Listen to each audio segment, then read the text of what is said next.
The TMJ-TMD conundrum is real and has been puzzling the dental and medical professions for decades. This is the TMJ-TMD Demystified podcast with Dr. Tony Urbanek, where we'll connect the dots between TMD symptoms and the actual cause. We'll tackle common TMD misconceptions and educate you, the practitioner, about a simple, tested, and proven TMD solution that has already provided relief to thousands of patients, while helping practitioners build an additional source of income free from insurance control. Welcome to this episode of the TMJ-TMD Demystified podcast. Morning, everyone. I'm Tony Urbanek, and Naomi is with us this morning again to present the next edition of TMD Demystified. All you folks out there who are interested in learning more about TMD and the actual process of why it's there, why it's misunderstood, and how it can be fixed and the symptoms alleviated fairly simply. I say that with emphasis, fairly simply. And now I'm getting everyone scratching their head and looking sideways and rolling their eyes, because you all know two things: TMD, or the TMJ problem, and TMD is really complicated and nothing really works. That's the consensus out there. We've covered that a little bit, but that's the consensus among dentists and a lot of people, even the people who write on it. So that brings up the topic for today. We're going to talk about skepticism, and as it applies to TMD in a little bit. But we're going to start about skepticism itself. What is skepticism? What isn't? Things like that. I think it's a good topic because it is so relevant to the problem of TMD. Everyone, the patients and the doctors and the PCPs and the physicians, are extremely skeptical about anybody or anything that says there's a solution for TMD. I understand that. I accept that. So we're going to talk a little bit about what skepticism is. Remember what I said: if you're going to argue with me, please define your terms. So we're going to define it a couple different ways. What is skepticism? What it's all about? So there's patient skepticism and doctor skepticism, and they kind of run together. The doctors, because they have a higher level of training, apply some knowledge that they have that about things that they know or think they know about their skepticism. And the patient skepticism is not so much built on technical knowledge, although because of the internet, they gain a lot of, quote, technical knowledge off the internet, and we all know what that's all about. You better believe about no more than 10% of what you see on the internet.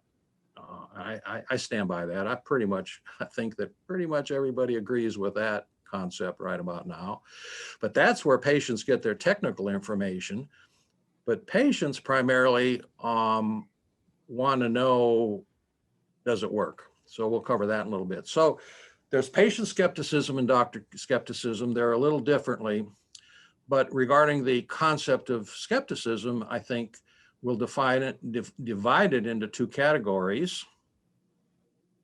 Number one, good skepticism and bad skepticism. Now, I'll tell you a little story about what something happened to me that I should have been more skeptical.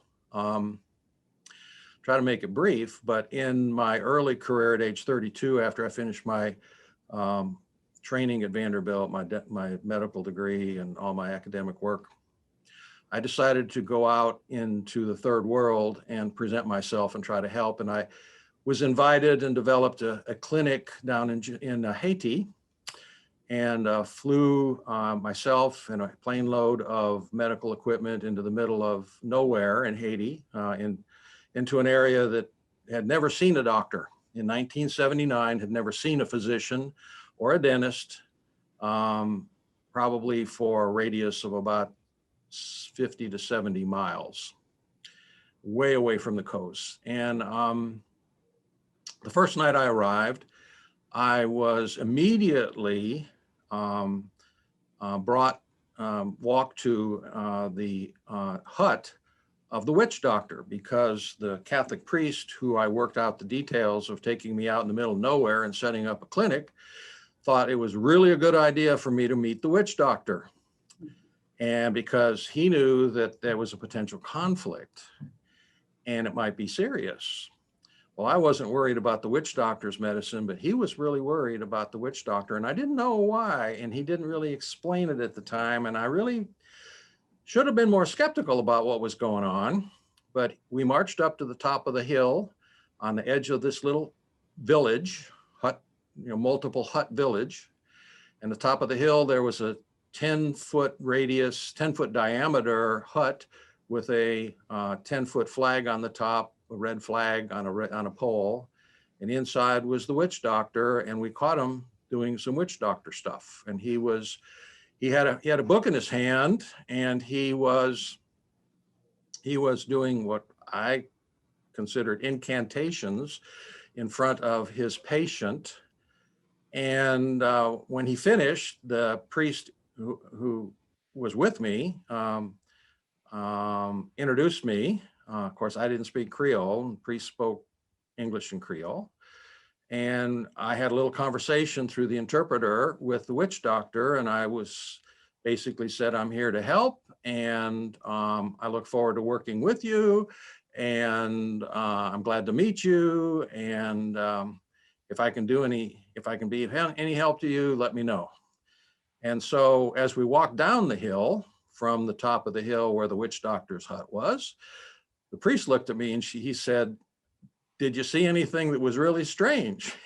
Since this was my first night in Haiti ever, and I had just spent 5 hours in a Jeep going into the middle of nowhere, I kind of giggled and I said, yeah, I think it's all strange. He says, no, he says, Tony, he says, didn't you see the book he was reading from? And I said, oh yeah. I said, yeah, I noted that book. He said, well, that book was a Baptist Bible. And I went, oh, that's really cool. I mean, he's reading from the Bible. And he looked at me kind of strange. The priest looked at me kind of strange. And he said, no, Tony, he says, it was upside down. I realized that the witch doctor, he needed to have some Western type of validation. And he picked the only book that probably was in town was the Bible. And he was reading it upside down. Well, that's not my story. So my story really is, so I began the next morning seeing patients. I can make this go on forever. I got hundreds of Haiti stories, but this one is really critical about skepticism. So I began seeing patients after about a week, and I was wearing myself out. I mean, I truly was wearing myself out. We did a medical clinic in the morning where I'd treat their worms and all of their ailments, and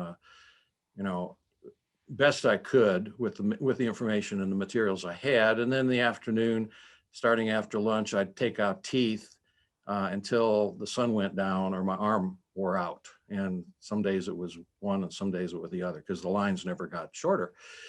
But after about a week or 10 days of this, and I had seen several hundred patients, the Haitian nurse, which is nothing like a US nurse, she came in, she said, the witch doctor, we'll get back to the witch doctor, would like to have a consultation, because that's what the nurses, everything, they thought it was a consultation. I was just, all right, well, do you want to see him? I mean, she looked at me really serious and she says, do you want to see him? And I thought, yeah, why not? Why not see the witch doctor? I should have been skeptical, but I wasn't. So let me tell the rest of the story. So, the witch doctor came in, asked him to take off his shirt. I do know a few words, rete pantalon, rete chemise, that's the shirt, the pantalon is the pants, but rete chemise, he took off his pants, and I started my stethoscope listening to his lungs. And in about 30 seconds, he did this strange movement. And I remember it specifically because it was so strange. I was just listening to his back. I had his back to me, and he turned around rapidly and waved his hand in front of my face. And I said, "Hey, bud, just cool it." And I spun him back around and I finished my exam. And I didn't think anything more of it. And about 2 days later, a day and a half, I started feeling short of breath. And that night, I found that I couldn't breathe laying down. I could not breathe laying down. I had to sit up against the wall to breathe. I really could not. It was like a bad asthma. I don't have asthma. I don't have any medical issues going on. Didn't then. I was only 32 years old. And I didn't think anything of it. In fact, the basic on this story is I did not realize it was a couple years, because that was really impressive. I was the smartest guy within 75 miles, maybe the smartest guy on that end of the island, I don't know. But I was the smartest guy, and I didn't know what was going on. And I literally could not breathe. Every time I laid down horizontal, I literally couldn't breathe. I had to sit up, and I was hoping it wouldn't get worse. So I sat up for that night. The next night, it was a little bit better, but I still had to sit up. And then finally it wore off, and I never had any problem again. And it was literally I was already back in the States when I started thinking about this. And it dawned on me that incident with the witch doctor, which I can talk about that witch doctor. I watched the real deal of voodoo. I mean, I was in the middle of it. I saw it. But the witch doctor had something, I don't know what it was, but a very impressive and significant respiratory irritant that he put in front of under my nose, and I took a deep breath, and that was his attempt to deal with Western medicine. The point being, you should be skeptical. And I should have been skeptical. And the priest who introduced me to the witch doctor was skeptical. And the Haitian nurse who was my assistant, she was skeptical. I remember the look on her face, and she was very skeptical. But I said, "Yeah, bring them on in." So there's really good reasons to be skeptical. So skepticism is not a bad word. There's good skepticism and there's bad skepticism. There are other reasons. I mean, that's a pretty extreme example. I think another good example we all agree with, something y'all appreciate, is when someone from the government presents himself to you on the telephone or even in a mail, in a snail mail or in person, says they're there to help you. You should be skeptical. But skepticism can also be bad, and skepticism that is not based on facts or reality or what's going on. Now, there are two, there are multiple, looking at my notes here, I've run across a lot of skepticism regarding this device. Very honest with you, even my own specialty is very skeptical. I applied 3 separate times to present to what my information is based on my 3,000 patients, of which that was very impressive. I had one, not to me, to others. I had one of my colleagues within the executive portion of the American Association of Maxillofacial Surgeons. She said, "Oh my God, Tony, you got 3,000 patients that you treated with this device?" I said, "Yeah." But I have applied 3 times to present at the annual meeting my information, just the information about what I've used and what I discovered based on 3,000 patients to the American Association of Maxillofacial Surgeons, which is a surgical group, but they need to know a non-surgical procedure that will be helpful to the patient, because even now they all agree if you're going to do surgery on the temporomandibular joint, you need to do quote conservative treatment before you'd ever consider doing any kind of surgical treatment. So it does apply, but I was denied 3 times. First and second time I applied, I was just very, very specific about, we're just going to cover the facts. We're not going to cover the Urbanek device. I'm not going to try to sell you anything. Again, denied. And the third time, even an attempt to do a 5-minute an abstract session was denied. So even my association is very skeptical. I understand that. It's okay. And the patients come in, the patient skepticism is like, I don't want another splint. I've had 8 of these or 10. I had a patient yesterday who brought in 3 of them, had them in her lap, wanted to show them to me. I got videos of this stuff. I'm not making this stuff up. We have at the patient's agreement, we have over 200 videos of doing consultations. But this particular patient yesterday came in with 3 splints, and I looked at them, and I knew that they were not going to be effective. Why weren't they going to be effective? Why did she have them? And then she was now sitting in my office is because these devices didn't separate the back teeth and allow the load to come off the temporomandibular joint, which allowed the inflammation to go away. In any case, I understand that skepticism. The skepticism, I've already had 3 of these splints. As splints to a patient, the splints. And it goes on and on. We'll in the future, we're going to show some of these videos. I think they're very, very instructive. But there's 2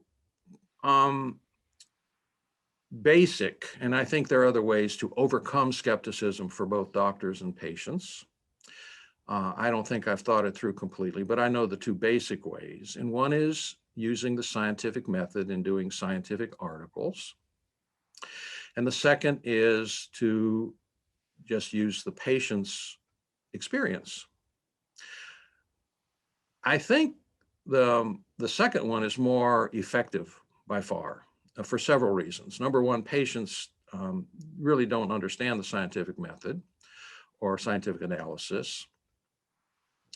That is why the patients will, go to testimonials. They will look to testimonials online, whether they're buying something from Walmart or they're buying from some Home Depot or Lowe's, and they will go by what the testimonials state. And then the scientific method, which is, peer-reviewed articles in the scientific journals, very valid, very effective, but now you're speaking only to the people who understand the scientific method and understand scientific analysis.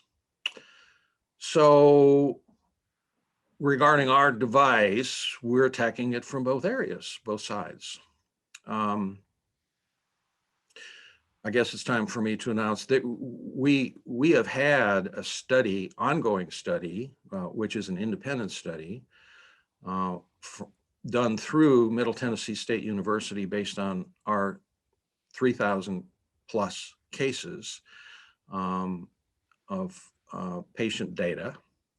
The study is now done. It's a survey study, which is now complete. And I have the results, and I'm going to quote the results here in a minute. But that study will be peer reviewed and it will be published.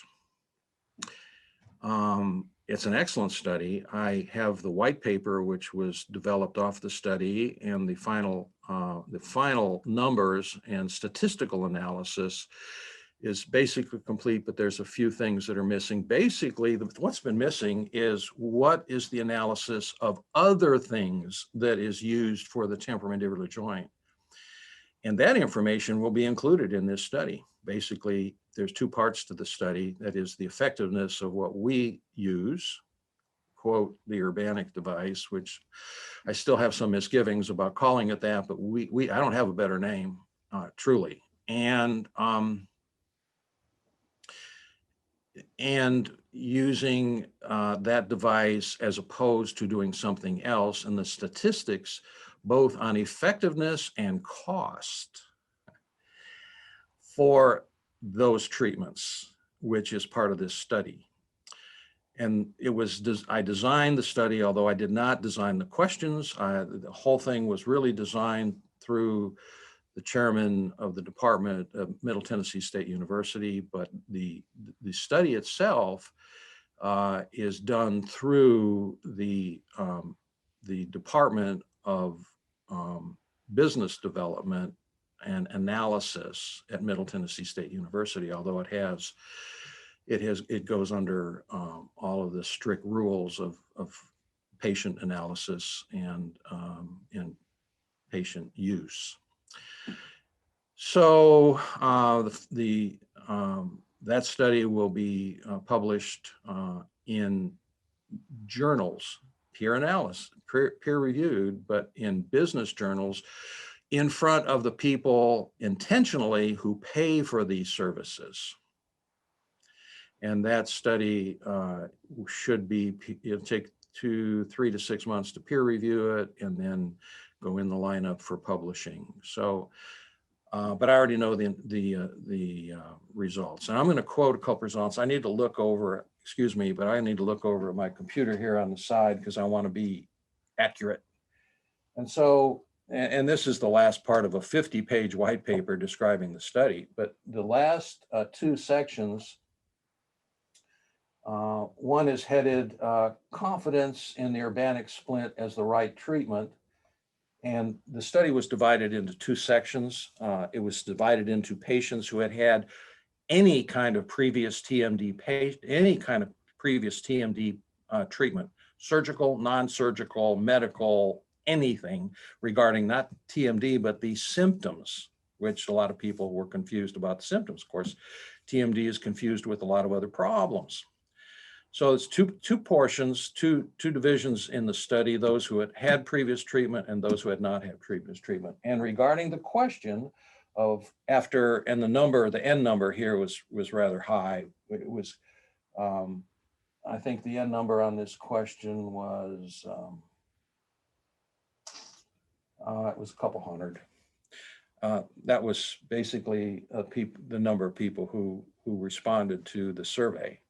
And it was the entire, gamut of patients we had. But the response of confidence that it was the right treatment for patients who had previous treatment was 84.5%, and for people who did not have previous treatment, it was 85%. The next question that I thought was really valuable was the overall satisfaction. It's kind of looking at the testimonials on Lowe's or Walmart. It's like the overall satisfaction of the patients who had not had any previous treatment was 85.5%, and the satisfaction level overall on patients who did not have any previous treatment was 84.91, almost 85%. So both of them kind of rotated, leveled out at 85% of all the patients that we've treated. Pretty impressed me. I knew the numbers were high. I never did the statistical analysis. That was done within the study. So skepticism is prevalent. It is needed. It is wanted. I wish there was a time in my life I was more skeptical. I should have been more skeptical. Frankly, it could have cost me my life. I felt, looking at that incident now, I was kind of lucky. But patients, I don't think they're not involved with a life or death situation, but they are skeptical because they've been through a lot. They're dealing with these symptoms. They've been told by different practitioners, you do this, that, or the other, it's going to fix you, and it doesn't. And they're very unhappy, and they're not pleased. And so we have an analysis coming down the line that proves the point that they're pleased. And then we have in our own practice, we have lots, we collect testimonials. We have hundreds, I think probably thousands of testimonials now directly from the patients. So I thought that was a good point to address, to confront this thing about skepticism. And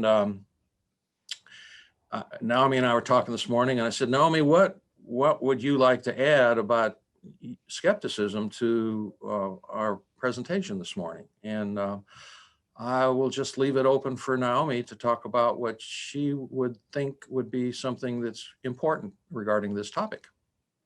Well, yes, on the podcast at the bottom, we have where you guys can go in and write your own questions.